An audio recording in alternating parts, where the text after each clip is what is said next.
श्री सच्चिदानंद सद्गुरु साईनाथ महाराज की जय। सद्गुरु श्री साईनाथुनि शरद बाबू जी की जय।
श्री सच्चिदानंद सद्गुरु साईनाथ महाराज की जय। सद्गुरु श्री साईनाथ शरद बाबू जी की जय। శ్రీ సాయినాథాయ నమః. శ్రీ సాయిబాబా సత్య చరిత్ర 50వ అధ్యాయం నిన్నటి తరువాయి. జగత్తులో చీకటి రాత్రిలో దీప ప్రకాశంతో పనులన్నీ జరుగుతాయి. కానీ సూర్యోదయం కాగానే పగటి వేళ దీపాన్ని గురించి ఎవరు పట్టించుకుంటారు? అయినా చదివే విషయం కాని దాన్ని ఎలా ఉపదేశించడం? కనుక ఉదాహరణలతో కథలను చెప్తుంటే వక్తలకి అజ్ఞాన నిరసనమే ధ్యేయం కావాలి. ఆస్తిక్య బుద్ధితో ఉపాసిస్తే ఆత్మ ప్రసన్నమై ఆత్మతత్వ భావాన్ని ప్రకటన చేస్తుంది. ఉపాసకులకు అది ప్రాప్తిస్తుంది. ఆత్మ వద్ద పరమాత్మను ధ్యానం చేసే ఇద్దరిలో అభేద రూపంతో అనుసంధానం చేసి ఉపాసన చేస్తే ఆత్మ స్వయంగా ఉపాసకుడి పట్ల ప్రసన్నరాలవుతుంది. దానికోసం మరో సాధన అవసరపడదు.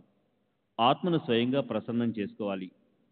సాధకులు ఆత్మపై దృష్టి పెడితే ఆత్మ తనంత తాను వారి పట్ల ప్రసన్నురాలవుతుంది. నాయమాత్మ ప్రవచనేన లభ్యోనం మేధయాన బహునాశ్రుతేన యమే వైశ్య వృణుతే తేన లభ్యస్త సైవ ఆత్మ విభృణుతే తను స్వామ. ఈ ఆత్మ అంటే పరబ్రహ్మ, పరమాత్మ ప్రవచనంతో అంటే నానా రకాల వర్ణనలతో, తర్కశీల బుద్ధితో లేదా అనేక గ్రంథ పఠనలతో లేదా శ్రవణంతో ప్రాప్తించదు. ఆ ఆత్మను స్వీకరించిన వాళ్ళకే అది ప్రాప్తిస్తుంది. వారి కోసం ఆత్మ తన నిజస్వరూపాన్ని స్వయంగా ప్రకటిస్తుంది. గ్రంథంలోని విషయం ముగిశాక వక్త శ్రోతలను ప్రార్థిస్తున్నాడు. వినమని బాధ పెట్టినందుకు వాళ్ళని క్షమించమని అడుగుతున్నాడు. ఈ సాంప్రదాయం అన్ని చోట్ల ఉంది, కానీ ఈ సచ్చరిత ఆ పద్ధతిని అనుసరించలేదు. ఎందుకంటే దానికి కర్తృత్వం నా తల మీద లేదు. సాయిబాబా స్వయంగా నా చేతికి కళాన్నిచ్చి తమ కథను వ్రాయించుకున్నారు కనుక నేను గ్రంథకర్తను కాదు. ఇక్కడ ఎవరు నా శ్రోతలు కాదు. ఒకవేళ శ్రోతలు నేను క్షమించమని అడిగితే గ్రంథానికి కర్తృత్వం నా తల మీద వచ్చి పడుతుంది. నాకు అది అలంకారం కాదు. నా దేహానికి దోషం కూడా పట్టుకోదు. ఎక్కడ సాయియే కర్తో అక్కడ విషయం కూడా ఆయన కృపతోనే ముగుస్తుంది. సాయిబాబా అనుమతి తీసుకుని ఆయన చెప్పినది అందరూ వినాలని నేను అజ్ఞానాన్ని నివేదించడం గురించి రాశాను. తమ వైభవాన్ని, తమ ప్రతాపాన్ని, తమ గౌరవాన్ని ప్రకటించడానికి నా మనసులో ప్రవేశించి గురుదేవులు విషయం యొక్క అర్థాన్ని ప్రకాశింపజేశారు. ఈ గ్రంథాన్ని దూషించిన వారు లేక దీన్ని భూషణంగా అనుకున్న వారిద్దరూ కూడా నాకు పూర్తిగా వందనీయులు. సాక్షాత్తు వారు నారాయణ స్వరూపులే. భక్తుల శ్రేయస్సు కోసం స్వయంగా తమ చరిత్రను రచించి ఈ హేమాడ్ పంత్ చేతిని పట్టుకుని శ్రీ సాయిబాబా ఈ చరిత్రను వ్రాయించారు. ఆయన శరీరాన్ని ధరించడం ఈ లోకాన్ని అనుగ్రహించడం కోసమే, కుతర్కాన్ని, తలబిరుస్థానాన్ని ఖండించడం కోసమే, లోకంలో ఆ ఆదర్శాన్ని నెలకొల్పడమే కోసమే. కనుక హేమాడ్ పంత్ ఆయన చరణాలకు అనన్య భావంతో సాష్టాంగపడుతున్నాడు. రాబోయే రసభరితమైన కథను వినడం కోసం శ్రోతలు ఏకాగ్ర చిత్తులు కమ్మని విన్నవిస్తున్నాడు. సర్వులకి శుభమస్తు. ఈ ప్రకారంగా సత్పురుషులు, సజ్జనులు ప్రేరణ కలిగించిన భక్త హేమాడ్ పంత్ రచించిన శ్రీ సాయి సమర్థుల సత్య చరిత్రలోని అజ్ఞాన నిరసనం అనే పేరుగల 50వ అధ్యాయం ముగిసింది. శ్రీ సద్గురు సాయినాథార్పణమస్తు. శుభం భవతు. 50వ అధ్యాయానికి పరిపూర్ణ వివరణ. ఈ అధ్యాయం, దీనికి ముందు అదే విషయం గురించి చెప్పబడిన 39వ అధ్యాయం, ఈ రెండు కూడా ఎంతోమంది భక్తులకు అర్థం కాలేదు. మొదట్లో నాకు కూడా అది కష్టం అనిపించింది. తరువాత సంస్కృత భాష, గీత, ఉపనిషత్తులు లాంటి ఆధ్యాత్మిక గ్రంథాలను అభ్యసించిన తర్వాత బాబా కృప వల్ల దీనిలోని చక్కని భావార్థం నాకు అర్థమైంది. దాన్ని సాయి భక్తుల కోసం సాధ్యమైనంత సరళ భాషలో ఆ సారాంశాన్ని ఈ క్రింద ఇచ్చాను. గీతలో 4వ అధ్యాయంలోని తద్విద్ది ప్రణిపాతైన పరిప్రశ్నల సేవయ అన్న 34వ సంస్కృత భాషా శ్లోకానికి అర్థం చెప్పి సాయిబాబా భక్తులందరికీ ఆశ్చర్యం కలిగించారు. అశిక్షితులు, పల్లెటూరి వారు అయిన ఆ ఫకీర్కి సంస్కృత భాషలోని వ్యాకరణ సహిత జ్ఞానం ఎక్కడ కలిగింది? గీత లాంటి గ్రంథంలోని తత్వజ్ఞానానికి గూఢార్థం ఎలా తెలిసింది? అయితే అందులో ఆశ్చర్యం లేదు. మహాత్ములకి అరచేతిలో ఉన్న ఉసిరికాయలాగా జగత్తులోని విషయాలన్నింటినీ గురించిన సంపూర్ణ సవిస్తర జ్ఞానం ఉంటుంది. బాబా ఆ సందర్భాన్ని అలా కల్పించింది తమ జ్ఞాన ప్రౌఢిని ప్రదర్శించడానికి కాదు, నానాసాహెబ్ చందోర్కర్కి సంస్కృత భాష గురించి ఉన్న అహంకారాన్ని తొలగించడానికే. అక్కడున్న భక్తుల అజ్ఞానాన్ని నశింపజేసి జ్ఞానాన్ని ఎలా పొందాలన్న విషయాన్ని బోధించడానికే బాబాకి భక్తులకి ఇది చెప్పాలన్న ఆలోచన వచ్చింది. సరే, ప్రస్తుత సంస్కృత శ్లోకానికి సరళమైన అర్థం ఇది. గురువు పాదాలకి ప్రణిపాతం చేసి గురుసేవకు జీవితాన్ని అంకితం చేసి ఆదరపూర్వకంగా ఆయన్ని ప్రశ్నిస్తే జ్ఞానులు జ్ఞానాన్ని ఉపదేశిస్తారు. బాబా దీని భావార్థాన్ని చక్కగా స్పష్టంగా చెప్పారు. అంతేకాదు, జ్ఞానం అనే మాటకు బదులు ఇక్కడ అజ్ఞానం అనే మాటను తీసుకోమని చెప్పి గురువు శిష్యునికి జ్ఞానానికి బదులు అజ్ఞానాన్ని ఉపదేశిస్తారు అంటే అది అంత ప్రయోజనకరమా, ఫలదాయకమా అన్న వినూత్నమైన తత్వాన్ని అందరికీ ఆయన యుక్తమైన పద్ధతిలో చెప్పారు. ప్రణిపాతం అంటే కేవలం సాష్టాంగ నమస్కారం కాదు. భూమి మీద కట్టబడినట్లు శిష్యుడు తన శరీరాన్ని గురు చరణాలపై పడేయవలసి ఉంటుంది. తాను స్వయంగా ఎంతో శూన్యంగా, గురువే సర్వస్వం అన్నట్లు పూర్తిగా నమ్రతతో కాయ, వాచ, మనస శరణాగతి భావనతో ఉండాలి. పరిప్రశ్న అంటే నిజమైన జిజ్ఞాసతో తన శంకను చక్కగా తీర్చుకోవడానికి గురువుని మళ్ళీ మళ్ళీ ప్రశ్నించాలి. గురువు గారిలో ఏదో ఓ పొరపాటును పట్టుకుని ఆయన్ని హేళన చేయటానికో లేదా సహజంగా తమాషాకి ఏదో ఒక ప్రశ్నను వేద్దాంలే అన్నట్లు కాదు. సేవ అంటే గురు పాదాలు నొక్కడం లాంటి సేవలు కాదు. ఆ సేవలో గురువుకి తను మన ధనాలన్నింటినీ అర్పించాలి.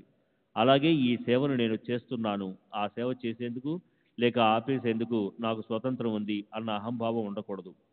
నా సర్వస్వాన్ని నేను గురువుకి అర్పించాను, దానికి ఆయనే యజమాని, కనుక అది ఆయన సేవకే ఉపయోగించాలి. ఆ విషయంలో నాకు ఎలాంటి గొప్పతనము లేదా నిర్ణయం తీసుకునే అధికారము లేవు అన్న వినమ్ర భావన ఉండాలి. జ్ఞానం అనేది ఉపదేశించగల విషయం కాదు. అది మానవుల్లో ప్రతి ఒక్కరిలోనూ స్వయం ప్రకాశకంగా ఉంది. అయితే అది అజ్ఞానంతో ఆచ్ఛాదించబడి ఉంది. మాలిన్యం అద్దాన్ని, నాచు శుద్ధ జలాన్ని కప్పేసినట్లు అజ్ఞానం జ్ఞానాన్ని కప్పేస్తుంది. ఆ మాలిన్యాన్ని లేదా నాచుని తెలివిగల వారు దూరంగా నెట్టేస్తారు. వారికే ఆ స్వచ్ఛమైన ప్రతిబింబం కనిపిస్తుంది లేదా శుద్ధ జలం లభిస్తుంది. గురువు ఉపదేశించేది అజ్ఞానాన్ని గురించి అయి ఉంటుంది. దానికి పరిణామమే జ్ఞానం. జ్ఞానం ఉత్పన్నం చేయబడేది కాదు, అది మూలంలో ఉన్నదే, దాన్ని ఉచ్చరించను కూడా లేం. ఉపదేశించబడిన శబ్దాలు వైద్యుడి కత్తిలాగా శిష్యుని కళ్ళలోని శుక్లాలనే పొరలను తీసేస్తాయి. అప్పుడు శిష్యుడి కనుచూపు చక్కబడడం మొదలై అతనికి తాను చైతన్య రూపుడైన స్పృహ కలుగుతుంది. గురువు ఉపదేశించే శిష్యుడు వదిలేసే ఆ అజ్ఞానం అంటే ఏమిటి? అది ఈ క్రింద ఇవ్వబడిన విధంగా ఉంటుంది. శ్రీ సచ్చిదానంద సద్గురు సాయినాథ్ మహారాజ్ की जय. सद्गुरु श्री साईनाथ शरद बाबू जी की जय.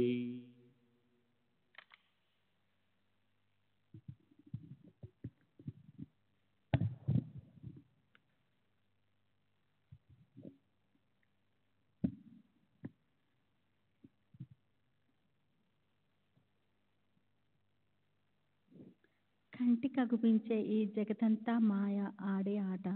అయితే దాన్ని నిజమనుకోవటమే అజ్ఞానము. నిద్రలో కలొచ్చినప్పుడు మేల్కొని ఉండే మనసు కళ్ళు లేకపోయినా స్వయంగా అఖిల త్రిభువనాలను అవలోకిస్తుంది. దీనికంతటికీ కారణము అవిద్య. నిజానికి ఉండే వస్తువు ఒకటే, కానీ అది మరోలా కనిపిస్తుంది. త్రాడు పాములా కనిపిస్తుంది. ముత్యపు చిప్ప వెండిలా అనిపిస్తుంది. కేవలం అవి సూర్యకిరణాలే అయినా జనులు వాటిని మృగజలం అంటే ఎండమావులు అంటారు. ఇది మాయ ఆడే ఆట. జ్ఞానులు కూడా దాని ముందు ఓడిపోతారు. అగ్ని అంటించిన కాగడాన్ని చేత్తో గిరగిరా తిప్పినప్పుడు అది అగ్ని కణకణంలా కనిపిస్తుంది. అందులో మాయ చేసే గొప్ప చమత్కారం కనిపిస్తుంది. అది నిజానికి అగ్నే. అగ్ని కంకణానికి అక్కడ స్థానం ఉండదు. కానీ మాయా మోహాల వ్యాప్తి లేనటువంటి సంసారాన్ని ఉత్పన్నం చేస్తుంది. మనం స్వయంగా అనాది అనంత సాక్షి బుద్ధ ముక్త ఆత్మలమై ఉండి కూడా మేము పరిమితమైన విభజింపబడగల మరణాధీన దేహులమే అయి ఉన్నామని అనుకోవటమే అజ్ఞానం అంటారు. దేహబుద్ధి లేదా దేహాభిమానం వల్లనే దేహానికి ఆది వ్యాధులు వస్తాయి. నిజానికి దేహ చలన వలనాలు ఆచరణ విధి వశాత్తు పూర్వజన్మ నుంచి సంతరించుకున్న స్వభావాన్ని అనుసరించి ఉంటాయి. సుఖదుఖాలు, యశస్సు అవయశస్సులు, లాభ నష్టాలు లాంటి ద్వంద్వాలు కూడా విధిని అనుసరించే ఉంటాయి. అయినా కూడా చేసే కర్మలకు మనమే కర్తలమని అనుకోవటం కూడా అజ్ఞానమే. అందువల్లే దుఃఖం కలిగితే మనసులో చింత లేదా అస్వస్థత కలుగుతుంది. సుఖాలు వస్తే వాటిపై ఆసక్తి కలుగుతుంది. బ్రహ్మ, సృష్టి, జీవాత్మ, పరమాత్మ వీటిని వేరు అనుకోవటం కూడా అజ్ఞానమే. సర్వం కలితం బ్రహ్మ, ఇదంతా బ్రహ్మే, ఆయామాత్మ బ్రహ్మ, ఈ ఆత్మే బ్రహ్మ అయి ఉంది అన్న వేదవాక్యాల మీద విశ్వాసం పెట్టకపోవడం కూడా అజ్ఞానమే. పైకి మాత్రం సాత్వికత మీద కోరిక, కానీ మనసు ఎప్పుడూ సంశయాలతో నిండి ఉండటము, ఒక్క క్షణం కూడా అవమానాన్ని సహించకపోవటము, కడుపులో సన్మానాల గురించి కీర్తి గురించి తీవ్రమైన కోరిక పెట్టుకొని పైకి ధ్యానస్థులై ఉన్నట్లు నటించటము, లోపల కామ క్రోధాలు గర్జిస్తూ ఉండటము, లోపల అన్ని రకాల దుష్కర్మలను చేస్తూ సదాచరణకు చోటే లేకుండా వివేకము ఏమాత్రం లేకపోవటం, కానీ బయటకు బ్రహ్మనిష్టను ప్రదర్శించటము, శబ్ద స్పర్శ రూప రస గంధ విషయాల వెనుక ఇంద్రియాలు పడితే వ్యర్థంగా శక్తి ఖర్చు అవుతుంది. అడుగడుగున అధోగతి భీతి ఉంటుంది. శబ్దము స్పర్శ రూపము మొదలైన 5 విషయాలకు సంబంధించిన సుఖము చివరికి దుఃఖమే. శబ్ద విషయానికి హరిణం మైమర్చిపోయి తన ప్రాణాన్ని పోగొట్టుకుంటుంది. స్పర్శ విషయాన్ని ఏనుగు అనుభవించి అంకుశపు పోట్లను సహించవలసి వస్తుంది. రూపం విషయంలో కీటకము మైమర్చిపోయి తన శరీరాన్ని దగ్ధం చేసుకుంటుంది. చేప రస విషయ సుఖాన్ని ఉపభోగిస్తుంది, వెంటనే ప్రాణాలు పోగొట్టుకుంటుంది. భ్రమరము గంధ విషయంలో చిక్కుకొని కమలం పూరేకుల్లో బందీ అయిపోతుంది. ఒక్కొక్క విషయం వల్ల ఇంత అనర్థం వచ్చినప్పుడు 5 విషయాలు ఏకాగ్రతమైనప్పుడు ఎంత భయంకరమైన సందర్భం వస్తుందో. ఇవైతే పశు పక్షులు జలచరాలు అయితే, తెలివి ఉన్న మానవ ప్రాణులు విషయాల వెనుకపడి వాటి దుస్థితిని అనుకరిస్తారు. దీనికన్నా అజ్ఞానం ఏమిటి? ఎవరి లక్ష్యం సదా ద్రవ్యము వైభవాల వైపు ఉంటుందో, ఎవరి మనసు విషయాలతో అసంతృప్తిగా ఉంటుందో, ఎవరికి తన భార్య పుత్రుల గురించి అఖండ చింతన ఉంటుందో వారికి జ్ఞానం కాదు, అజ్ఞానమే అని తెలుసుకోవాలి. అలా ధనంతో భార్యాపుత్రులతో మోహింపబడిన మానవులు జ్ఞానులైన వాళ్ళు తమ హితాన్ని తెలుసుకోలేరు. అవిద్యతో మాయతో చుట్టబడిన జీవులు అజ్ఞానం వైపు పాపం వైపు ఆకర్షింపబడతారు. ఆవు స్తనం పాలతో నిండి కారిపోతుంటుంది. అక్కడే ఉండే గోమారు దాన్ని గట్టిగా పట్టుకొని ఉంటుంది. కానీ రక్తాన్ని ఇష్టపడే గోమారు పాల గురించి పట్టించుకోదు. కప్పకి భ్రమరానికి కమలమే అందమైన ఇల్లు, కానీ భ్రమరం సౌరభాలు గుమ్మలించే కమలంలోని పరాగాల్లా విహరిస్తుంది. అయితే కప్ప కమలం కింద ఉండే బురదనే ఆహారంగా తీసుకుంటుంది. జ్ఞాననిధి ఎదురుగా కనిపిస్తున్నప్పటికీ మూర్ఖులు అజ్ఞానం వైపే లాగపడతారు. మూర్ఖులకి అజ్ఞానమే జ్ఞానంలా అనిపిస్తుంది. వారి ముందు జ్ఞాన పఠనం జరుగుతున్నా దానివల్ల ఏం ప్రయోజనమూ ఉండదు. కామ క్రోధాల వల్ల పెద్ద పెద్ద జ్ఞానులు బుద్ధి భ్రష్టమైపోయి వాళ్ళు అధోగతికి పోతారు. ఉపాయం గురించి తెలిసి తప్పించుకోలేరు. మనసుకేం తోస్తే అదే చేస్తారు. చేయకూడని వాటిని తప్పక చేస్తారు. ఏ వస్తువు గురించి మొదట అసహ్యం అనిపిస్తుందో అదే వస్తువుని ఇష్టపడే మనుషులు వాటిని స్వీకరిస్తారు.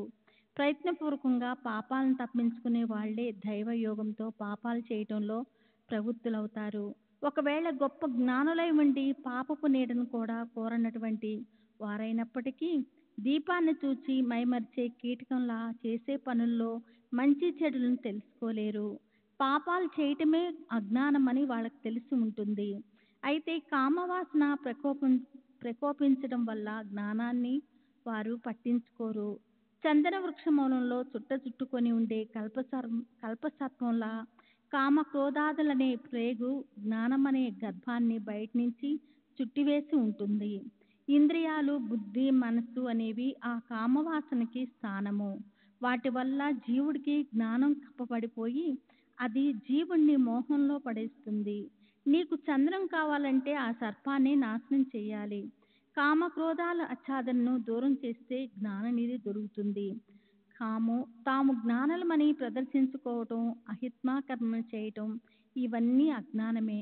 గురూపదేశం వల్ల శంక పెట్టుకోవటం, ఆ మాటలపై శ్రద్ధ విశ్వాసం లేకపోవటం కూడా అజ్ఞానమే అనాలి. సంశయంగా మూలంగా అజ్ఞానము ప్రకటమవుతుంది. జ్ఞానంలో సంశయం ప్రవేశిస్తే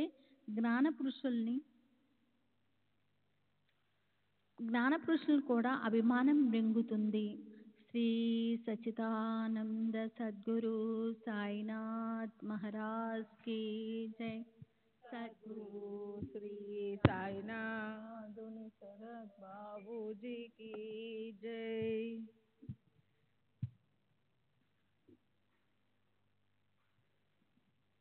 పాలతో నిండి ఉన్న పెద్ద గిన్నెలో పులిసిన గంజి ఒక్క బొట్టు పడిన పాలన్నీ విరిగిపోయి పాడైపోతాయి.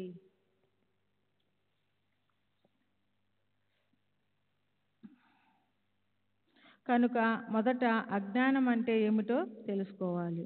దాని నిరసనతో మనసు శుద్ధమవడంతో ఆత్యంతిక జ్ఞానం ప్రకటమవుతుంది. అజ్ఞానం అయితే తెలిసింది, కానీ దాన్ని దూరం చేసుకొని జ్ఞానాన్ని ఎలా ప్రాప్తింప చేసుకోవాలి, దానికి ఉపాయం ఏమిటి? అయితే దాని గురించి బాబా తర్వాత హేమాడ్ పంతు ఇలా చెప్పారు. 1. ముముక్షత్వం అంటే సంసార బంధనాల నుంచి, జనన మరణ పరిభ్రమం నుంచి విడుదలయ్యి మోక్షం పొందాలన్న తీవ్ర ఇచ్ఛ ఉండడం. విషయాల్లో చిక్కుకున్న నేను వీటి నుంచి విడిపడడం ఎలా అని అదే పనిగా అనుకునే ముముక్షువులను విడిపించడానికే ఉన్నాయి ఈ శాస్త్రాలు.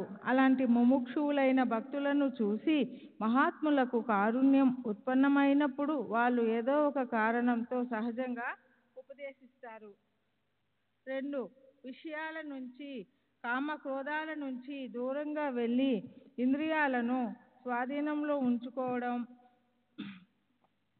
రథం గుర్రాలతో పూంచబడినట్లు శరీరం ఇంద్రియాలకు కట్టుబడి ఉంది. ఆ ఇంద్రియాలను మనసనే కళ్యంతో బుద్ధి తన చేత్తో స్వాధీనం చేసుకుంటుంది. సంకల్ప వికల్పాలతో నిండి ఉండి తన ఇచ్ఛను అనుసరించి తిరిగే మనస్సు ఇష్టమొచ్చినట్లు పరుగులు పెట్టాలని చూస్తుంది, కానీ బుద్ధి దాన్ని తన నిశ్చయంతో అవుతుంది. కళ్యంతో నిరోధించి తన సత్తాన్ని చూపిస్తుంది. బుద్ధిలాంటి కుశలుడైన నాయకుడు రథసారథిగా ఉండగా రథంలోని యజమానికి చింతెందుకు? అతను స్వస్థ చిత్తంతో వ్యవహరించాలి. దేహం చేత దాన్ని పనులన్నీ చేయించడం బుద్ధి పని, మనసుది కాదు. మనసుకి అలాంటి అలవాటు పట్టుకుంటుందంటే వ్యవహారాలన్నీ హితకారకమవుతాయి. భక్తి అవిద్యలతో మలినమైన చిత్తాన్ని శుద్ధి చేయడం అనే పని ఈశ్వరుని భక్తి లేకపోతే అవదు. భక్తి లేకపోతే జ్ఞానం ఉత్పన్నం కాదు. కనుక మొదట జ్ఞానాన్ని తెలుసుకోవాలి. దాని గురించిన స్పష్టమైన సమాచారం వర్ణన వింటే వారికి బంధనాల నుంచి ముక్తి లభిస్తుంది. భక్తే దాన్ని తెలుసుకోగల సాధన. ఎదురు కాళ్ళతో పుట్టిన వాళ్ళ కళ్ళకి అంజనం పెడితే వాళ్ళకి భూమిలో నిక్షిప్తంగా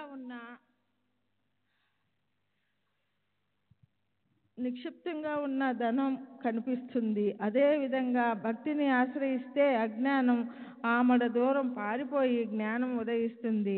4. నేనే కర్తను, నేనే భోక్తను అనే మిథ్యా అభిమానాన్ని పోగొట్టుకోకుండా హృదయ అంతస్థుడిని శరణు అనకుండా మనకు ముక్తి లభించదు.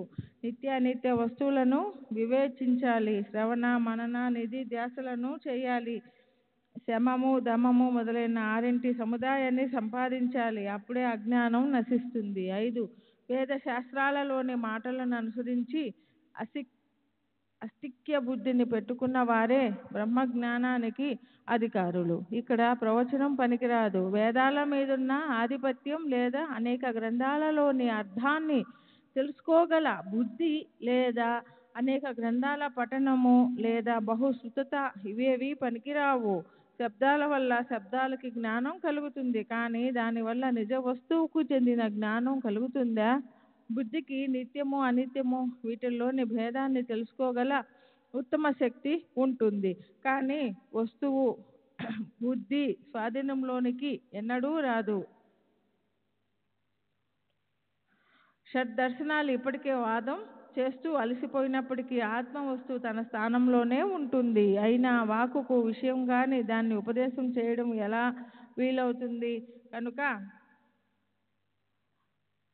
కనుక ఉదాహరణలతో కథలను చెప్తున్నప్పుడు వక్తకి అజ్ఞాన నిరసనం అనేదే ధ్యేయంగా ఉండాలి. అస్తిక్య బుద్ధితో ఉపాసన చేస్తే ఆత్మ ప్రసన్నమై అది ఆత్మతత్వ భావాన్ని ప్రకటన చేస్తుంది. ఉపాసకులకు ప్రాప్తిస్తుంది. 51వ అధ్యాయము భక్తత్రయ వృత్త కథనం. ముగ్గురు భక్తుల కథ చెప్పడం.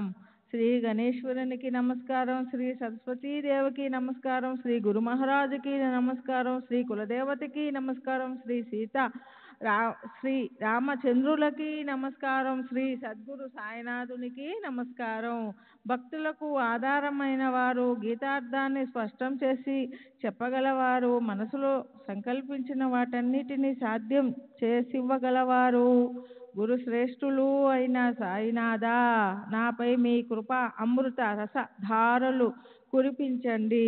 వేడిమిని పోగొట్టడానికి మలయ పర్వతం మీద చందన వృక్షాలు మొలకెత్తుతాయి, లేక జగత్తులోని జనులందరికీ సుఖాన్ని ఇవ్వడానికి మేఘ శకలం అవనిపై అవలోకగా వర్షాన్ని హర్షంతో కురిపిస్తుంది, లేదా దేవతలను పూజించడానికై వసంత ఋతు రాగాలకు ప్రసూనాలు ప్రఫుల్లితమవుతాయి, లేదా శ్రోతల సంతుష్టి కోసం దృష్టాంత రూపంలో కథామాలిక ప్రభవిస్తుంది. అలాంటి శ్రీ సాయి చరిత్ర వింటే శ్రోతలు, వక్త ఇద్దరూ పునీతులవుతారు. అది వినడం వల్ల చెవులు పవిత్రమవుతాయి, దాని గానం చేయడంతో నోరు పవిత్రమవుతుంది. గడిచిన అధ్యాయంలో గీత 4వ అధ్యాయంలోని తద్వినితి ప్రణిపాతేనా అన్న 34వ శ్లోకాన్ని నిరూపించినప్పుడు అజ్ఞానం దూరమైతే జ్ఞానం తనంత తాను ఎలా ప్రకటమవుతుందో చెప్పబడింది. భగవద్గీత చివరి 18వ అధ్యాయంలో 72 శ్లోకంలో శ్రీకృష్ణ భగవానులు అర్జునుడితో ఇప్పటి వరకు అయిన నిరూపణతో నీ మోహం దూరమైందా అనే స్పష్టంగా ప్రశ్నించారు, కానీ జ్ఞానం కలిగిందా అని అడగలేదు. ఖచ్చిదేతచ్చితం పార్థ స్వయోగగ్రేణ చేతస ఖచ్చిద జ్ఞాన సమ్మోహం ప్రాణష్టస్తే ధనంజయ, నువ్వు దీన్ని మనసుని ఏకాగ్రం చేసుకొని వింటున్నావు కదూ, నీ అజ్ఞానం అనే మోహం ఇప్పుడు బాగా నశించింది కదూ.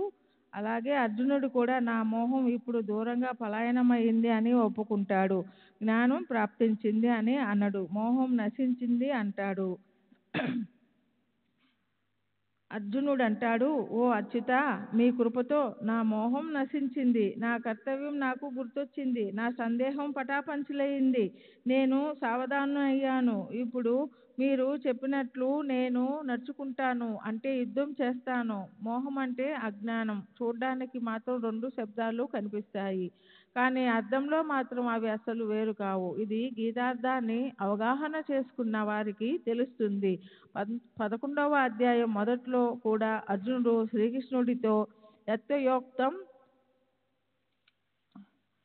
వచస్తేన మోహో యం విగతో మమ, మీరు నాకేం చెప్పారో దాంతో నా మోహం దూరమైంది అనే చెప్తాడు. ఇప్పటి ఈ కొత్త అధ్యాయంలో మొదట క్రీస్తు శేషులు కాకాసాహెబ్ దీక్షిత్ని బాబా షిరిడీకి రప్పించి ఎలా కూర్చోబెట్టారో ఆ అద్భుత సంఘటనను స్పష్టంగా చర్చిద్దాం. అతనికి షిరిడీతో రుణానుబంధం, సాయితో దృఢ సంబంధానికి ఈ సంఘటన నిమిత్త కారణం ఎలా అయ్యిందో దాన్ని ఇప్పుడు మొదటి నుంచి పూర్తిగా వినండి. కాకాసాహెబ్ గురించి ఎన్నో సంగతులు చిన్న పెద్ద అందరికీ తెలుసు, కానీ అతను మొదట షిరిడీ ఎలా వచ్చాడో అందరికీ తెలియదు. పూర్వజన్మ సుకృతం వల్ల పరమేశ్వరుడి కృపాదృష్టి ప్రసరిస్తుంది. తర్వాత దానివల్లే సద్గురువుతో కలయిక ఏర్పడి శిష్యుడికి ఆత్మానుభవం అవడం వల్ల కలిగే ఆనందం ప్రాప్తిస్తుంది. కాకాసాహెబు కథతో పాటు ఈ అధ్యాయం మరి ముగ్గురి కథలను వర్ణిస్తుంది. ఇందులోని ముగ్గురి భక్తుల పుణ్య యోగాన్ని వింటే శ్రోతల మనసులకి సంతోషం తుషార బిందువుల చిరుజల్లై కురుస్తాయి. పారమార్థికాన్ని పొందడానికి వేరే కోటాను కోట్ల ఉపాయాలు చేసినప్పటికీ సద్గురు కటాక్ష వీక్షణలు పడకుండా పరమార్థం వచ్చి ఒళ్ళో వాలదు. ఈ విషయానికి సంబంధించిన కమనీయ గాథను వింటే శ్రోతల మనసులోని కోరిక ఈడేరి వారి మనో ప్రాంగణంలో తమ శ్రేయస్సును సాధించుకోవడంపై ప్రీతి ఉత్పన్నమై అది అలా పెరిగిపోతుంది. అత్యంత పవిత్రమైన ఈ అధ్యాయం గురుభక్తులకు తృప్తి కలిగిస్తుంది. శ్రోతలు తమ శ్రేయస్సు కోసం దీన్ని మనసును ఏకాగ్రం చేసి వినాలి.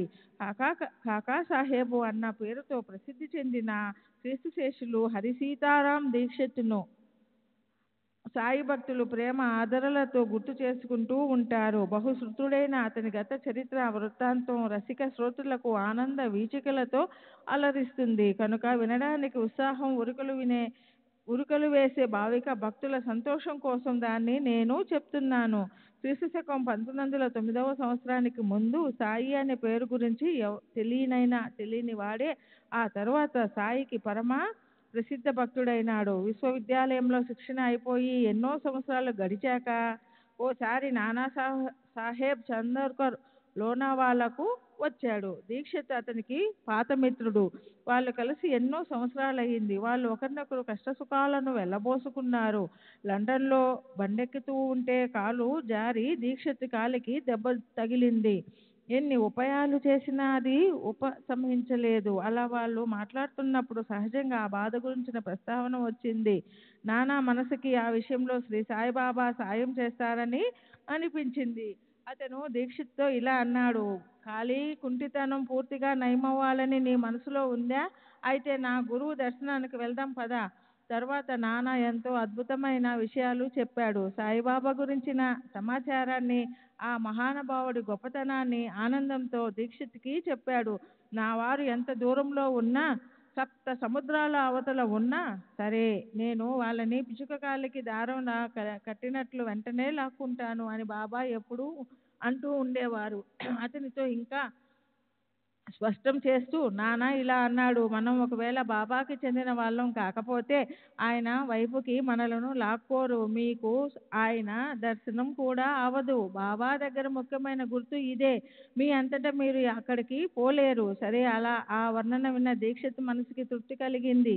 అతను నానాతో, నేను వచ్చి బాబా దర్శనం చేసుకుంటాను, నా కాలి నొప్పి అనగా ఎంత దేహమంతా నాశనమైనా పర్వాలేదు, కాలి నొప్పి ఎన్నాళ్ళున్నా సరే దాని గురించి నాకు చింత లేదు, మీ గురువుగారి దర్శనానికి నేను పోతాను, అది కూడా ఎంతో శ్రేష్టమైన మోక్ష సుఖాన్ని పొందడం కోసమే వెళ్తాను. ఐహిక సుఖం గురించి నా మనసులో కాస్తైనా ఇచ్చలేదు, దాన్ని నేను అడుగను. బ్రహ్మ తప్ప నిజమైన సుఖం లేదు, అదే గొప్ప అమూల్యమైన సుఖం. నేను మీ గురు సేవకుణ్ణి అవుతాను, అది కేవలం ఆ అమూల్యమైన సుఖం కోసమే. నా కాలి కుంటితనం అలా ఉండని, దాని గురించి నాకేం బాధ లేదు, కానీ నా కుంటి మనసు బాగవ్వాలి, ఇదే నా ప్రార్థన. సాధన చేసి చేసి నేనెంతో అలసిపోయాను, కానీ నా మనసు స్థిరంగా ఉండడం లేదు. స్వాధీనం చేసుకుందామంటే అది నాకు తెలియకుండానే జారిపోతుంది. మనసుని స్వాధీనం చేసుకోవడానికి ఎంత దక్షత ఉన్నప్పటికీ కన్నుగప్పి అది పారిపోతుంది. మనసుకి ఆశ్చర్యం కలుగుతుంది. అయినా నానా, మీ గురువుని నేను మనసారా దర్శనం చేసుకుని నా మనసుకున్న అవిటితనం పోగొట్టమని ప్రార్థిస్తాను. ఈ నాశవంతమైన శారీరక సుఖం విషయంలో ఉదాసీనంగా ఉంటూ అత్యంత శ్రేష్టమైన శాశ్వత సుఖంపై కోరిక ఉండే అలాంటి భక్తుల పారమార్థికాన్ని సాధింపచేయడం అంటే బాబాకెంతో ఉల్లాసం. లెజిస్లేటివ్ సభ అంటే ఆ కాలంలోని లా మండలి లేదా లా కౌన్సిల్ అంటే ప్రస్తుతపు విధాన సభ లేదా రాజ్యసభ ఎలక్షన్ గురించిన విషయంలో అందరి నోళ్లలో నానుతూ ఉంది. అన్ని చోట్ల ప్రతి వాళ్ళు ఆ పనిలో మునిగిపోయి ఉన్నారు. కాకాసాహెబ్ దీక్షిత్ ఎన్నికల్లో తను ప్రజల ఓట్లను పొందడానికి ప్రచారం పనిలో మిత్రులను కలుస్తూ అనుకోకుండా అహ్మద్ నగర్ వచ్చాడు. కాకాసాహెబ్ మిరీకర్ అనే పేరుగల అక్కడి ఒక అధికారితో దీక్షిత్కి బాగా పరిచయం అయ్యింది. అతని ఇంట్లో దీక్షిత్ హాయిగా దిగాడు. అదే సమయంలో అహ్మద్ నగర్లో జరిగే గుర్రాల ప్రదర్శన పనిలో అనేక రకాలుగా జనులు నిమగ్నమై ఉన్నారు. కోపరగాం రెవెన్యూ అధికారి బాలాసాహెబ్ మిరీకర్ కూడా ప్రదర్శన కోసం అహ్మద్ నగర్కి వచ్చాడు. దీక్షిత్ వచ్చిన పనంతా అయిపోయింది. అతనికి ఇప్పుడు షిరిడీకి తను ఎలా వెళ్ళాలి, తనతో పాటు ఎవరొస్తారు అన్న ఆలోచన వచ్చింది. అక్కడి పనేమో అయిపోయింది. అతనికి షిరిడీ దారి కళ్ళెదుట కనిపించసాగింది. సాయిబాబా దర్శనం చేసుకోవాలన్న ధ్యాస ఒకటే అతనికి పట్టుకుంది. నాతో పాటు ఎవరొస్తారు, బాబా దగ్గరకు నన్నెవరు తీసుకెళ్తారు, ఆయన పాదాలపై ఎవరు పడేస్తారు అన్న ఆలోచన అతనికి ఒక్కలా బాధ పెట్టసాగింది. ఎన్నికల పని అయిపోయాక షిరిడీకి ఎలా వెళ్ళాలి అన్న చింత దీక్షిత్తులో మిగిలిపోయింది. దాని గురించి మిరీకర్తో అతను గొప్ప ఉత్సాహంతో చెప్పసాగాడు. కాకాసాహెబ్ మిరీకర్, అతని కొడుకు బాలాసాహెబ్ మిరీకర్ ఇద్దరు దీక్షిత్ వెంట ఎవరు వెళ్ళాలి అన్న విషయంపై చర్చించుకోసాగారు. ఇద్దరిలో ఎవరో ఒకరు వెళ్తే మరొకరి సాయం అవసరం ఉండదు. ఇద్దరిలో ఖచ్చితంగా ఎవరు వెళ్ళాలి అన్న విషయం గురించి వాళ్ళు ఆలోచించారు. మానవుల కల్పన ఇలా ఉంటే ఈశ్వరుడి ఆలోచన మరో రకంగా ఉంది. దీక్షిత్ షిరిడీ వెళ్ళే విషయంలో అనుకోకుండా మరొక సంఘటన జరిగింది. ఇటువైపు దీక్షిత్తు అలా కలవరపడిపోతూ ఉంటే మరోవైపు తన భక్తుడి ప్రబల ఇచ్చ చూసి కారుణ్యంతో కరిగిపోయిన సాయి సమర్థులు ఏం చేశారో వినండి. దీక్షిత్ అలా చింతతో విచారిస్తూ కూర్చున్నాడు. అహ్మద్ నగర్కి మాధవరావు వచ్చాడు. అది అందరికీ ఎంతో ఆశ్చర్యం కలిగింది. మాధవరావు అతని మామగారు అహ్మద్ నగర్ నుంచి మీ అత్తగారికి బాగా సృష్టి చేసింది, వెంటనే భార్యని తీసుకు వచ్చేయ్ అని మనీ ఆర్డర్ పంపాడు. భార్యని తీసుకుని వచ్చేయ్ అని టెలిగ్రామ్ పంపాడు. టెలిగ్రామ్ రాగానే భార్యాభర్తలిద్దరూ తయారైపోయి బాబా ఆజ్ఞ లభించగానే వారిద్దరూ చిత్లీ స్టేషన్కు వెళ్ళారు. 3 గంటల రైలు దొరికింది. వాళ్ళిద్దరూ అహ్మద్ నగర్ చేరుకున్నారు. గుర్రబండి వెళ్ళి ఇంటి ముందు ఆగగానే ఇద్దరు కిందకి దిగారు. ఇంతలో అదృష్టవశాత్తు నానాసాహెబ్ పస్నే, అప్పా సాహెబ్ గద్రే గుర్రాల ప్రదర్శన గురించి అదే మార్గంలో వెళ్తున్నారు. అనుకోకుండా మాధవరావు బండి నుంచి దిగడం కనిపించి వారికెంతో ఆశ్చర్యం కలిగింది. వారి ఆనందానికి పట్టపగ్గాలు లేవు. వారు మనసులో ఇలా అనుకున్నారు, చూడు, అదృష్టవశాత్తు బాబా సన్నిహితుడు మాధవరావు షిరిడీ నుంచి వచ్చాడు. దీక్షితుని షిరిడీ వెళ్లేందుకు ఇంతకన్నా మంచి తోడు ఎవరు? అప్పుడు వాళ్ళిద్దరూ మాధవరావుని కేకేసి పిలిచి ఇలా అన్నారు, మిరీకర్ దగ్గరికి కాకాసాహెబ్ దీక్షిత్ వచ్చాడు. మీరు వెళ్ళి బాబా లీలను చూడండి. దీక్షిత్ మాకు పాత స్నేహితుడు. మీ రాకతో అతనికి ఎంతో సంతోషం కలుగుతుంది. ఆ ప్రకారంగా మాధవరావుకి వీడ్కోలిచ్చి పస్నే, గద్రేలు ఈ విషయాన్ని దీక్షిత్కి చెప్పారు. అది విని అతని చింత దూరంగా పారిపోయింది. మనసుకెంతో సంతోషం కలిగింది. మాధవరావు మామగారింటికి వెళ్ళి చూసినప్పుడు అత్తగారి ఆరోగ్యం కుదుటపడింది. అప్పుడు అతను కొద్దిపాటి విశ్రాంతి తీసుకున్నప్పుడు ఇంతలో మిరీకర్ నుంచి అతనికి కబురు వచ్చింది. కబురు పెట్టిన వారిపై గౌరవంతో ఎండ చల్లబడ్డాక మాధవరావు దీక్షితుని కలిసేందుకు వెళ్ళాడు. అతన్ని కలవడం ఇతనికి అదే మొదటిసారి. బాలాసాహెబ్ మిరీకర్ అతన్ని దీక్షిత్కి పరిచయం చేశాడు. అప్పుడు వారిద్దరూ రాత్రి 10 గంటల రైలుకి షిరిడీకి వెళ్లేందుకు ప్రయాణం నిశ్చయమైంది. అలా నిశ్చయించుకున్న తర్వాత జరిగిన అద్భుతాన్ని చూడండి. బాలాసాహెబ్ మిరీకర్ అక్కడున్న బాబా ఫోటోపై ఉన్న తెరను తొలగించాడు. ఆయన్ని త్రినేత్రుడైన శంకరుడిగా భావించి ప్రేమతో పూజించే బాబాకి గొప్ప భక్తుడైన మేఘుడు బాబా ఛాయాచిత్రాన్ని అద్దం పగిలిపోయినందున కారణంతో బాగు చేయించడానికి బాలాసాహెబ్ మిరీకర్తో పంపించాడు. అలా అది అహ్మద్ నగర్కి ముందే వచ్చేసింది. ఆ చిత్రమే బాగయి బట్టతో కప్పబడి దీక్షిత్ కోసం ఎదురు చూస్తూ మిరీకర్ హాల్లో ఉంది. గుర్రాల ప్రదర్శన అయిపోయి బాలాసాహెబ్ తిరిగి రావడానికి ఇంకా కొద్ది సమయం పడుతుంది కనుక ఆ చిత్రాన్ని షిరిడీకి తీసుకెళ్లే బాధ్యత మాధవరావు మీద కట్టబడింది. ఆ తెరను తొలగించి ఆ చిత్రాన్ని విప్పి మాధవరావుకి అప్పగించి బాబా సాన్నిధ్యంలో షిరిడీ వరకు సుఖంగా వెళ్ళు అన్నాడు. అందాలోకి ఆ ఛాయాచిత్రం మొదట కళ్ళల్లో పడగానే ఆనందించిన కాకాసాహెబ్ నమస్కరించి దాన్నిలా చూడసాగాడు. శ్రీ సచ్చిదానంద సద్గురు సాయినాథ్ మహారాజ్ की जय. सद्गुरु श्री साईनाथुनि शरण. श्री सच्चिदानंद सद्गुरु साईनाथ महाराज की जय. सद्गुरु श्री సాయినాథుని శరత్ బాబూజీకి జై. ఆ విచిత్ర సంఘటనతో అనుకోకుండా రమ్యమైన పవిత్ర సాయి సమర్థుల ఛాయాచిత్రాన్ని చూడటంతో దీక్షిత్ కళ్ళు ఆశ్చర్యంతో రెప్పవాల్చటం మర్చిపోయాయి. ఎవరి దర్శనం చేసుకోవాలని మనసులో కోరిక పెట్టుకున్నాడో ఆయనకి చెందిన ఈ మూర్తిభవించిన చిత్రం దారిలోనే కనిపించినందుకు దీక్షిత్లో ఆనందాల హరివిల్లులు వెల్లివిరిశాయి. ఆ ఫోటో కూడా షిరిడీ నుంచి కాకాసాహెబ్ మిరీకర్ ఇంటికి రావటం, అదే సమయంలో దీక్షిత్ అక్కడ ఉండటం, ఆ యోహమంతా నిజంగా విచిత్రమే కదూ. దీక్షిత్ మనసులో కలిగిన భావాలను నిజం చేయటం కోసం ఆ ఛాయాచిత్రం మిషతో సాయి సమర్థులే మిరీకర్ ఇంటికి వచ్చారు. లోనావాలాలో నానాని కలిసి అతనితో మాట్లాడినప్పుడే అక్కడే సాయి సద్గురుని ఆకర్షణకు కలయికకు బీజం నాటబడింది. లేకపోతే షిరిడీ నుంచి ఈ చిత్రం అదే సమయంలో అక్కడికి ఎందుకు రావాలి? అంతసేపు అక్కడ ఆ చిత్రం ఆచ్ఛాదింపబడి ఎందుకు ఉండాలి? సరే, అలా నిశ్చయించుకున్న తర్వాత ఆ చిత్రాన్ని తీసుకున్న మాధవరావు దీక్షితులకి ఆనంద సౌరభం తీగలుగా సాగి మనసులను పెనవేసుకుంది. ఇద్దరూ బయలుదేరారు. భోజనమయ్యాక అదే రాత్రి వారిద్దరూ స్టేషన్కి వెళ్ళారు. 2వ తరగతి టికెట్టు తీసుకున్నారు. 10 గంటలయింది. రైలు బండి శబ్దం వచ్చింది. రైలు బండి స్టేషన్లోకి రాగానే 2వ తరగతి బోగి బాగా నిండిపోయి కిటకిటలాడుతూ కనిపించింది. అది చూసి వారిద్దరికీ ఎంతో చింత పట్టుకుంది. మరి సమయం కూడా కొంచెమే ఉంది. అప్పుడేం చేయాలో తోచలేదు.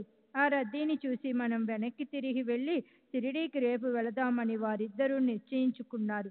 ఇంతలో అక్కడ అనుకోకుండా దీక్షిత్ ఎరిగున్న బండి గార్డు కనిపించాడు. అతను వారిని మొదటి తరగతిలో నిశ్చింతగా కూర్చునేందుకు ఏర్పాటు చేశాడు. బండిలో కూర్చున్న మీదట ఇద్దరూ బాబా గురించి హాయిగా మాట్లాడుకున్నారు. మాధవరావు కదలనే మధుర సుధా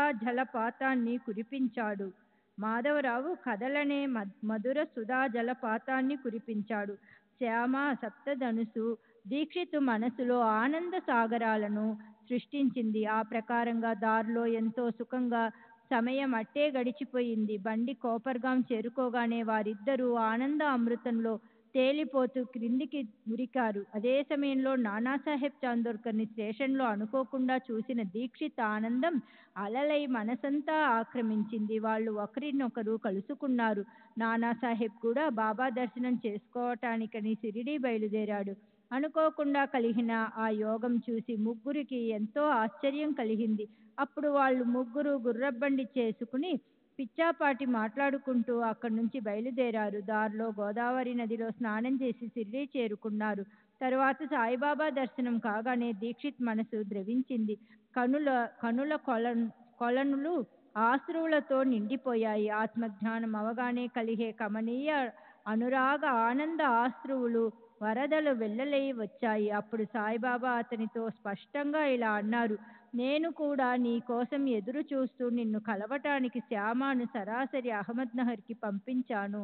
ఇది విని దీక్షిత్కి శరీరం గగుర్పుడిచింది.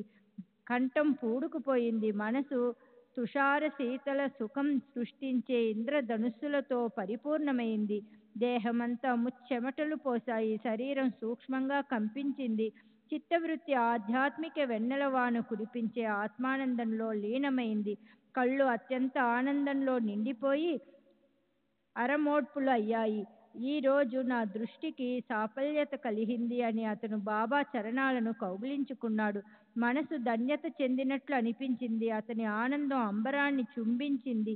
తరువాత ఎన్నో సంవత్సరాలు గడిచాయి. సాయి చరణాల్లో నిష్ట కలిగింది. మమతల మధురామృతాన్ని పంచే సాయి కృపను పొందాడు. తన దేహాన్ని ఆయన సేవలో నియోగించాడు. అన్ని రకాలుగా చక్కటి సేవను చేయటం కోసం వాడా కూడా నిర్మించాడు. షిరిడీలో మళ్ళీ ఎన్నో రోజులు అలా ఉండిపోయాడు. ప్రేమ గంధ మాధురి ధారలు కురిపించే సాయి మహిమను పెంచాడు. సారాంశం చెప్పాలంటే సాయిబాబా తన భక్తులకు విశ్రాంతి స్థానం. ఆయన వారికి ఎంతో సుఖాన్ని ఇచ్చేవారు. ఆయన్ని దర్శించాలని కోరుకున్న వారి కోరికను ఆయన నెరవేర్చేవారు. ఇదైతే ఇప్పటికీ బాబా మహాసమాధి తరువాత 72 సంవత్సరాల తరువాత కూడా భక్తులకు అనుభవంలోకి వస్తుంది.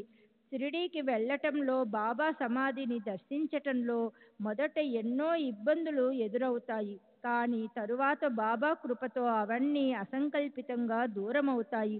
వీటి గురించి భక్తులకు కలిగే అనేక అనుభవాలను శ్రీ సాయిబాబా సంస్థానం వారి శ్రీ సాయి లీలా మాస పత్రికలో మనం చదువుతూనే ఉన్నాం.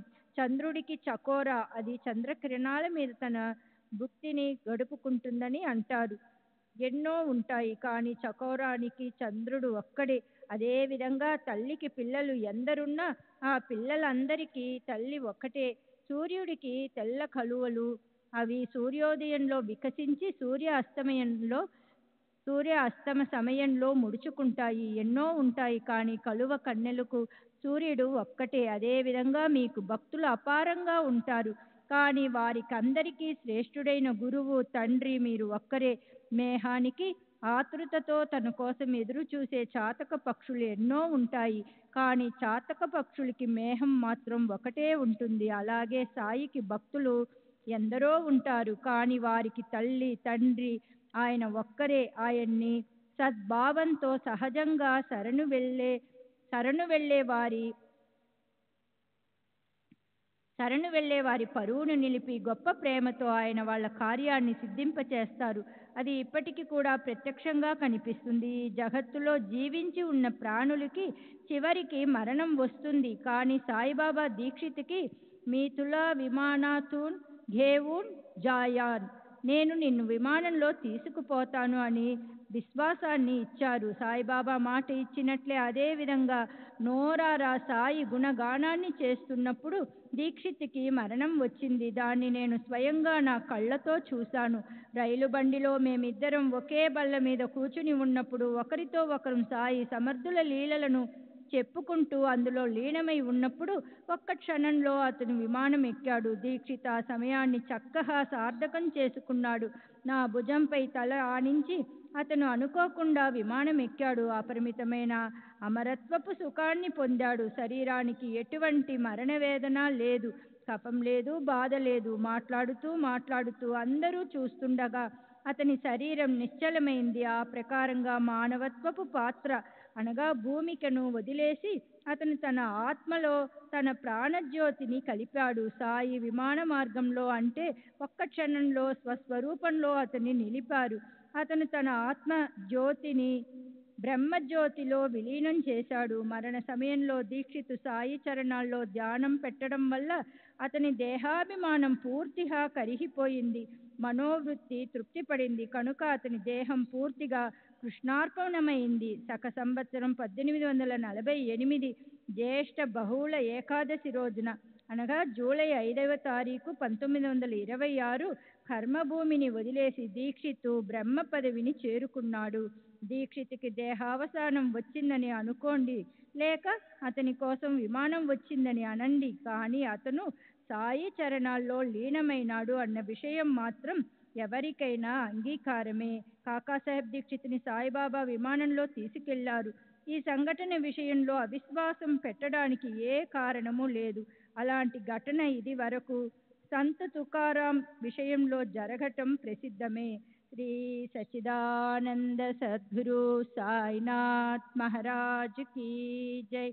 సద్గురు శ్రీ సాయినాథుని శరత్ బాబూజీ కీ జై.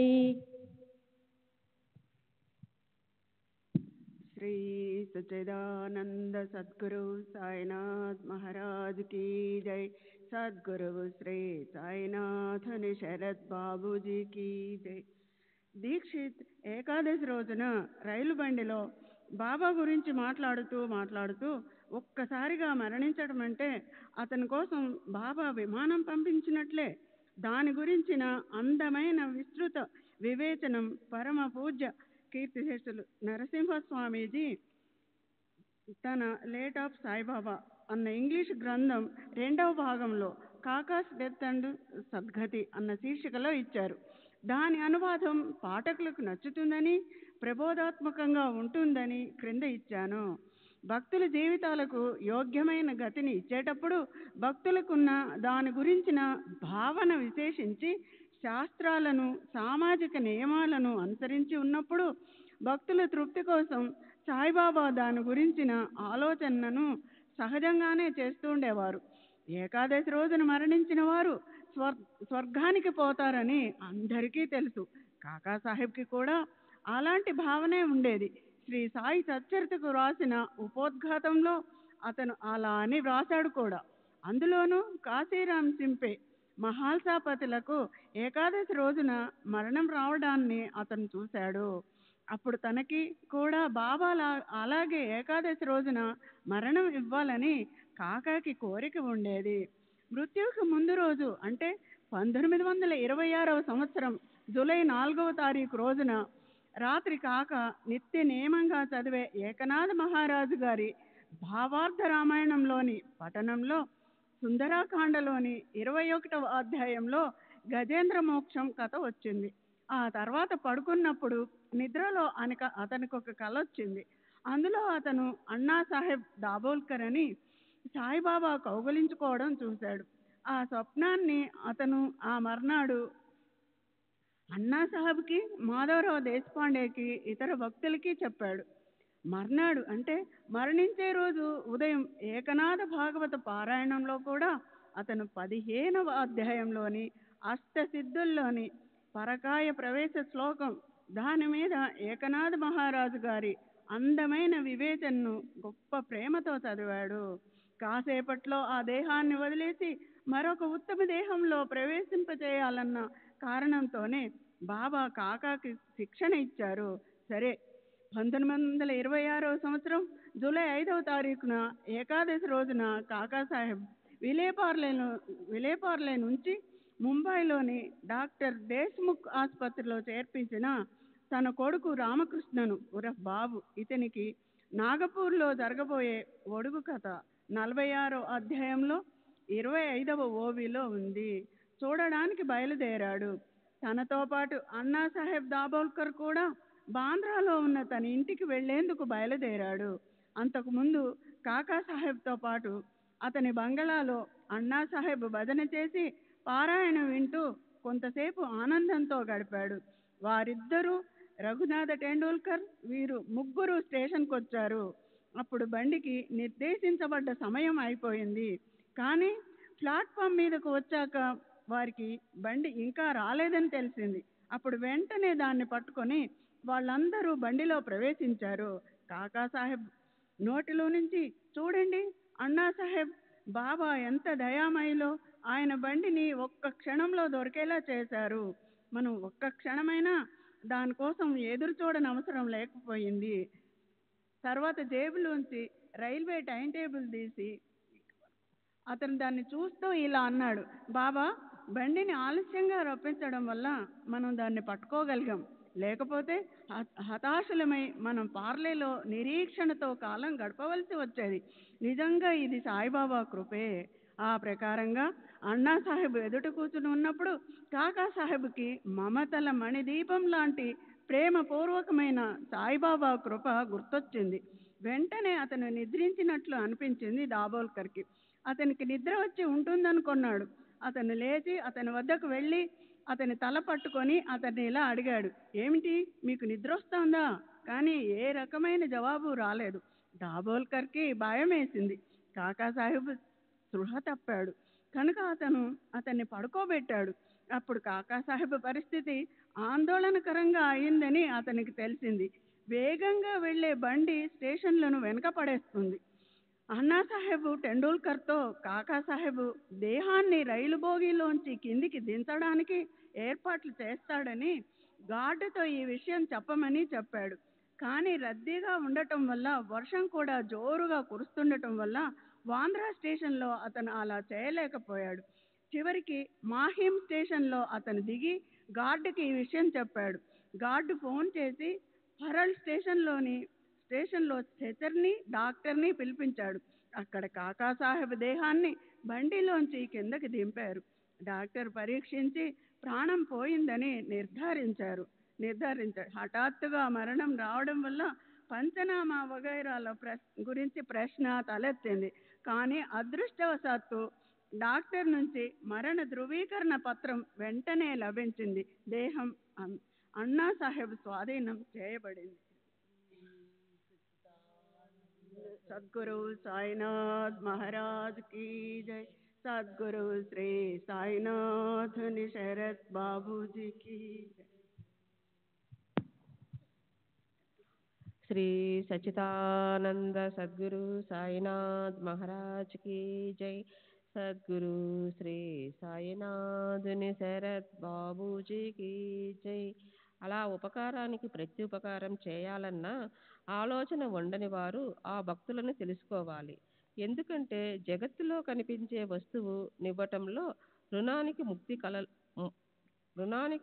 ముక్తి కలలో కూడా అవదని గుర్తుంచుకోవాలి.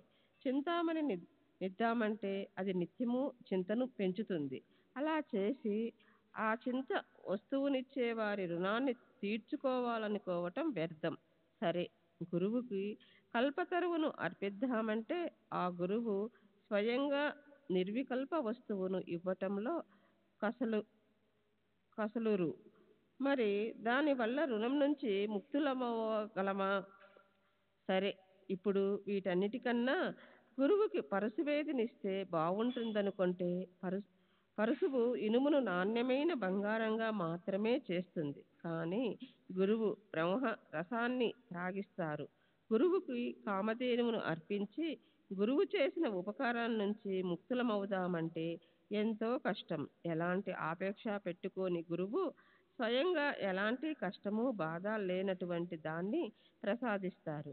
అఖిల విశ్వంలోని ఐశ్వర్యాన్ని ఇచ్చి గురువు రుణాన్ని తీర్చుకుందామనుకుంటే మాయతో సృష్టించబడ్డ మిథ్య వస్తువుని మాయతో సృష్టించబడని నిజమైన వస్తువునిచ్చే వాడికే ఇస్తే అది రుణ విముక్తిని కలిగించగలదా? దేహంతో గురువుకి దృష్టి తీద్దామంటే శరీరం కేవలం నశించిపోయేదే. సద్గురువు సద్వస్తువుకి దాత. ఆయనకు మిథ్యా వస్తువులను అర్పించి ఆ రుణాన్ని తీర్చుకుందామనుకుంటే అదెన్నటికీ జరగదు.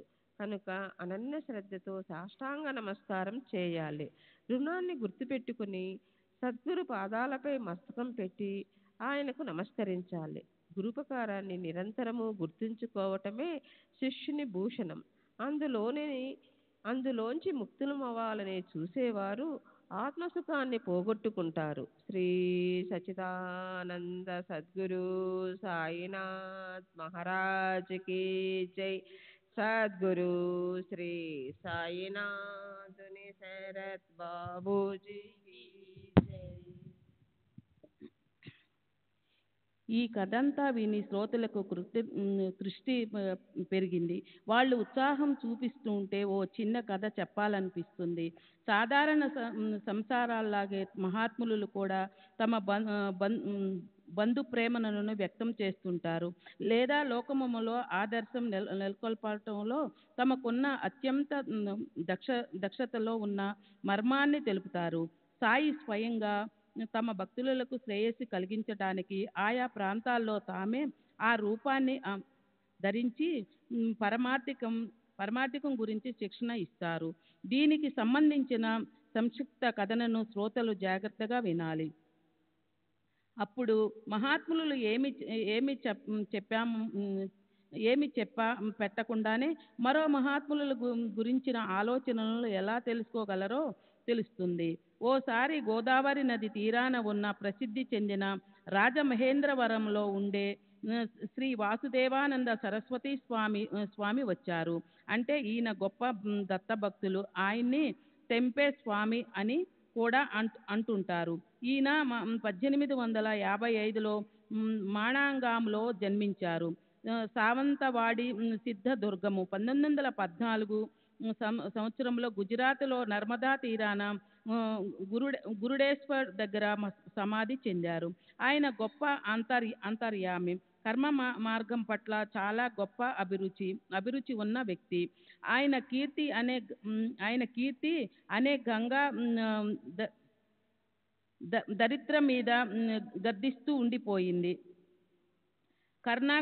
కర్ణాకర్ణంగా ఈ గోష్ఠిని విని నాందేడు పట్టణములోని పుండలీకరావుకు మొదలైన భక్తులు ఆయన్ని దర్శించాలన్న నిశ్చయించుకున్నారు.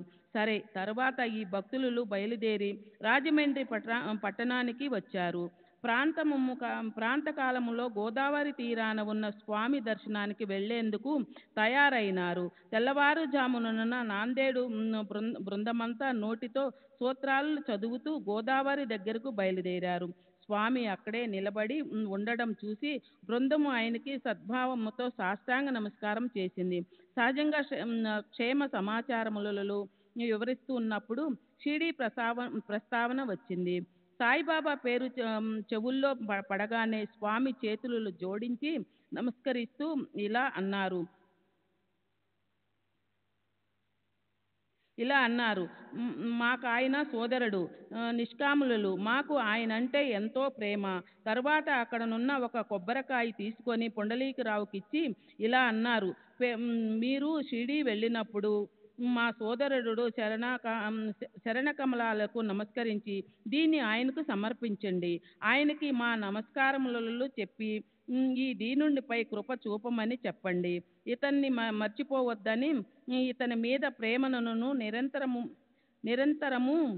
నిరంతరం ఇలాగే కొనసాగించమని చెప్పండి. మీరు తిరిగి షిరిడీ గ్రామానికి ఆదరపూర్వకంగా సమర్పించండి. మేము స్వాములము, ఎవరికి నమస్కరించకూడదన్న నిబంధన మాకున్నప్పటికీ ఆ నియమాన్ని సందర్భానుసారము ఉల్లంఘించటము శ్రేయస్కరము కనుక సాయి దర్శనం. శ్రీ సచ్చిదానంద సద్గురు సాయినాథ్ మహారాజ్ की जय. सद्गुरु श्री साईनाथ निशरत बाबूजी की जय.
श्री सच्चिदानंद सद्गुरु साईनाथ महाराज की जय. सद्गुरु श्री साईनाथ निशरत बाबूजी की जय. साई रहम नजर करना, बच्चों का पालन करना. साई रहम नजर करना, बच्चों का पालन करना. जाना तुमने जगत पसारा, सब ही झूठ जमाना. जाना तुमने जगत पसारा, सब ही झूठ जमाना. साई रहम नजर करना, बच्चों का पालन करना. साई रहम नजर करना, बच्चों का पालन करना. मैं अंधा हूँ बंदा आपका, मुझसे पथ दिखलाना. मैं अंधा हूँ बंदा आपका, मुझसे पथ दिखलाना. साई रहम नजर करना, बच्चों का पालन करना. साई रहम नजर करना, बच्चों का पालन करना. दासगणों कहे अब क्या बोलूं, थक गई मेरी रसना. दासगणों कहे अब क्या बोलूं, थक गई मेरी रसना. साई रहम नजर करना, बच्चों का पालन करना. साई रहम नजर करना, बच्चों का पालन करना, रहमो नजर करो अब मोरे साई, तुम बिना नहीं मुझे माँ बाप भाई, रहमो नजर करो मैं अंधा हूँ बंदा तुम्हारा, मैं अंधा हूँ बंदा तुम्हारा, मैं ना जानू मैं ना जानू मैं ना जानू अल्लाह इलाही, रहमो नजर करो रहमो नजर करो अब मोरे साई, तुम बिना नहीं मुझे माँ बाप भाई, रहमो नजर करो काली जमाना मैंने गमाया, काली जमाना मैंने गमाया, साथी आखिर का साथी आखिर का साथी आखिर का, तुम बिना कोई, रहमो नजर करो रहमो नजर करो अब मोरे साई, तुम बिना नहीं मुझे माँ बाप भाई, रहमो नजर करो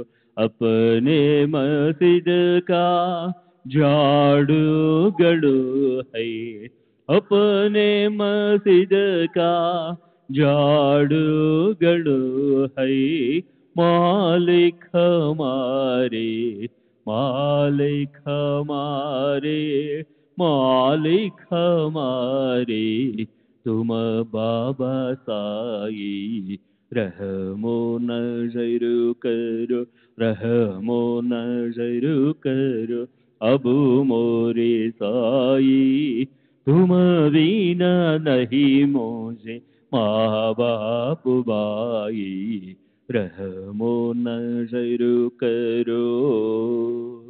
श्री सच्चिदानंद सद्गुरु साईनाथ महाराज की जय। सद्गुरु श्री साईनाथ निशरद बाबू जी की जय।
श्री सच्चिदानंद